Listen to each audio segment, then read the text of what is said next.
So Yeah. when you do this, you have to do whatever research you can find. And this is pre-Google days. This is Yahoo when you typed it in and waited a few minutes. And I had done the drawing and I wasn't getting anywhere on the research. And then I had put a glass of water under my drawing board in the freezer part of my little fridge. And I forgot about it while I'm drawing.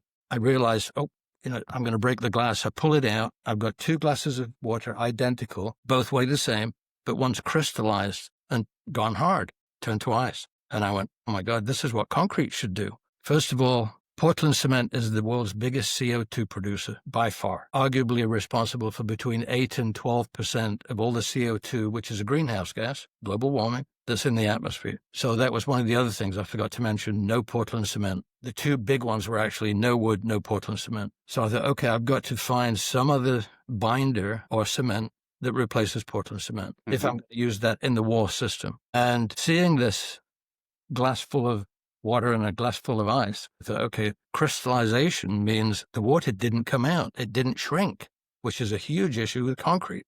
You're adding 18 to 20% by volume of water to the concrete. It activates the hardening process and it has to come out. That means you're removing 18% of the volume of the concrete. It's the reason it cracks.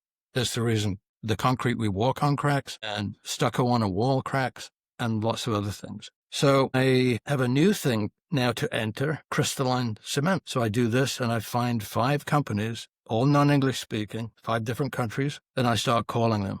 And some of them I couldn't get past the receptionist until I realized there's one global word called lab, like laboratory.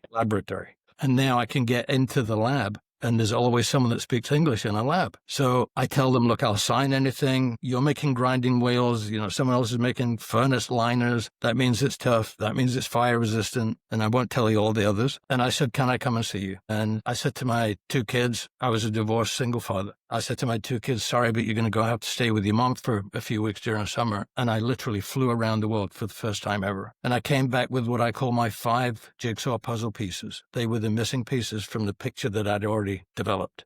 The garage then turned into a lab. Cars got moved outside. And for about 17 months, I worked on multiple experiments and realized I could take waste, like not trash, but the first one actually was rice husks. And I see this guy he's being told off on the news. He's being fined $400,000 a year for burning rice husks in California. He's a big grower in Sacramento. I call him up. I said, can I have some? I think I could use this. And he said, are you kidding me? I'll pay you to take it.